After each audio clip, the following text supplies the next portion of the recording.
Hello and welcome to another manga spotlight. Today's series, Kekkai Sensen, aka Blood Blockade Battlefront, aka BBB, aka B3. This is by Nightow Yasuhiro, who is also the creator for Trigun, so that might be a series you're more familiar with. He was also the character designer for Gungrave, which was a pretty good anime series, a somewhat okay video game series. But yeah, we're going to be talking about Kekkai Sensen. We're not going to be talking about the series itself so much as we're going to be focusing on the one-shots. We're going to be focusing on the prototype. And yeah, let's just dive right in because the premise that you see here is for the series itself, and it's not the same as what the one-shot is. There's a lot of small differences in the one-shot compared to what the final product ended up being. And yeah, I don't know. I'm one of those people that I always like to see what things could have been, like how things started off and what the original vision was before it got changed and became what most people now know it as. So in this one shot, we start off right in the middle of action where we have this vampire has just kidnapped this woman and is holding her hostage on the side of a building. And right across from him is our main character, Klaus. And Klaus is a fang hunter. Basically, he goes around, he fights vampires. Immediately, we start off with like questions like, who are these characters? How are they able to stand on the side of a building without falling off? Like they're just up there like Spider-Man. We have this like funny moment where the vampire assumes that Klaus is a regular human and even tries to attack him with just his middle finger. Like he basically drops the woman and she starts falling towards her death. But that's when Chain, another character, shows up for the save. Meanwhile, the vampire, he basically just flips Klaus the bird and tries to stab him with his finger. And Klaus blocks it using his cross-gloved hand. And he tells them, like, you thought I was a mere human? Sorry, but I'm a fang hunter. I'm just kind of thinking, why would this vampire think you're a mere human? You're standing on the side of a building Spider-Man style. Like you're defying the odds of gravity and physics. You would think there's got to be some supernatural powers going on here. But yeah, we get a fight where Klaus just basically grabs the vampire by the finger, where we see Klaus just grabbing the vampire by the middle finger, and he just starts slamming him into the side of the building, Hulk style. And eventually the vampire is like, I'll remember your name for the next time I see you. I'm going to kill you and then forget about you. And the vampire rips off its finger that Klaus is holding and is able to escape. So all Klaus was able to do tonight was get a finger from the vampire as well as save the young woman. The young woman's name is Reina, and Reina was attacked by a group of vampires. She basically tells her story, and that's that she is the adopted sister of this other girl named Aiko. So what happened was Reina's family was killed, and so she got adopted by this other family, and that family already had a daughter named Aiko. So the two are siblings, but they're kind of at odds with each other right now. Like they grew up really close together, but Reina is very protective of Aiko, and Aiko is one of those, like she's kind of free-spirited and kind of throws caution to the wind. And she feels like Reina is just being too much of a parent. Like she's being too much of a mom, like a helicopter parent, rather than being a sister. They went to this party at this guy's mansion. It turns out that the guy was the vampire. And they were attacked by vampires. And Reina was able to escape until the vampire eventually caught up to her. And Klaus showed up, which we just saw. Meanwhile, Aiko was still in the vampire's custody. And so we're introduced to some of these other characters. We're introduced to Klaus a little bit more. Like we saw him in the beginning, but we get more from him and his personality and stuff. We see Gilbert's, who is kind of like the butler with a bunch of bandages around his face. And we see a little bit of Chain. Chain is like this young woman that works with the group. And basically they're fang hunters. Their job is to go around hunting down vampires. And so they tell Reina that try to help you save your sister. They notice that Reina has a bite mark on her neck. And I guess she's like a type 3 or a level 3 right now. And he basically explains to her that vampires are able to turn other people into vampires, but not just through a bite. Like they have to bite you 13 times. I don't know why that number. Like that just sounds really weird. But yeah, they need to get you like 13 times. And you're not there yet.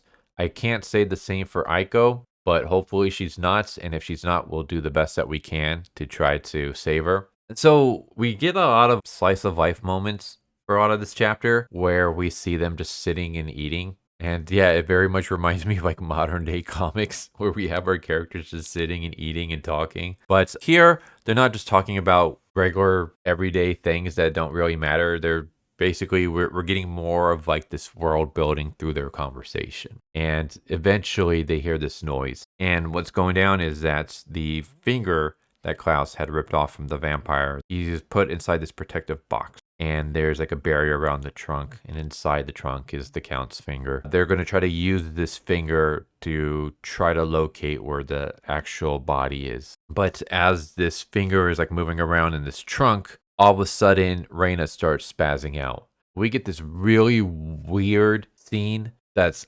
can't really fully explain what's going on. It's almost like this translucent egg sac comes out from Reina's vagina. At first, I was thinking, okay, maybe it's like her belly, but no, we actually see her stomach here.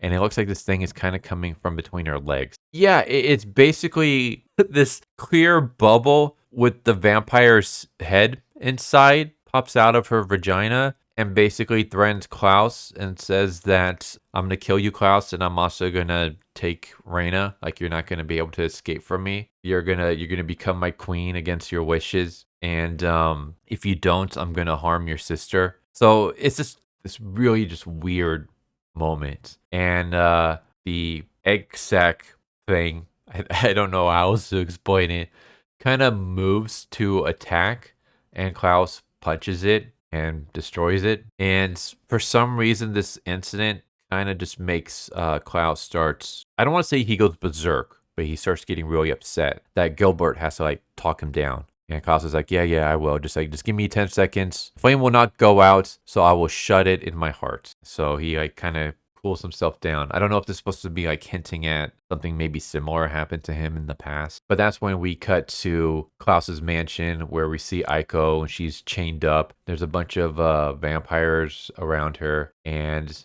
I don't know what's happening here. It looks like one of the vampires is going to, how should I word this? Force himself on her. Yeah, he's going to do that. But before he can, the vampire gets shot in the head. And then all of a sudden, this invisible woman appears. And it's Chain. And Chain is called the Invisible Werewolf. So she's a werewolf that can turn invisible. Where the invisible comes from, I don't know. There's never been any werewolf folklore where they can turn invisible. But whatever. It's interesting. And yeah, she basically grabs Aiko and saves her from having that terrible situation happen to her. Let's just word that in a way that's YouTube friendly. And that's when Klaus shows up in his car. He just barrels through and runs over a bunch of vampires and steps out of the car all badass like. Yeah, he basically tells Chain, like, take the girl to safety and I'm going to take out these vampires. And we just see him like reveal his weapons. And it's kind of cool looking. On one hand, he basically has like a knuckle duster in the shape of a cross. And on the other hand, he has like a gauntlet with crosses on it. And he's basically just beating the crap out of these vampires with his fist. And so he just starts attacking all the vampires and just brutalizing all of them, ripping them to pieces. And he just starts going through an army of these things. He approaches the vampire, the main lead. And that's when the vampire reveals that this isn't my main body. My main body was actually in the finger that you had. That's where I actually was. So if you had destroyed that finger, you would have destroyed me. But instead you didn't. And that was your first mistake. And then it turns out that the finger had gone out of the little box that it was sealed in, which was inside the car. And so now the vampire has both Gilbert and Reina held hostage. And so he starts like using his powers to try to destroy Klaus. And Klaus reveals that he's not a regular human. We don't really know exactly what he is. We just kind of get a flashback where we see Klaus. And Klaus is it's really like a weird image. Kind of cool. I wish it was more detailed. But basically he's like stuck inside a giant cross. Like he's kind of like melded to this cross. And half his body is like inside the cross. The other half is like coming out of the cross. And it's also wrapped with a bunch of chains. And some of the chains have hooks on the end, which are like impaled through Kraus. And this guy shows up and just pretty much tells Klaus, like, you've become a level 12 all of a sudden. I have an offer for you. A chance to turn around this shit-smeared history of yours. You might die halfway through it, but you want to give it a chance anyways.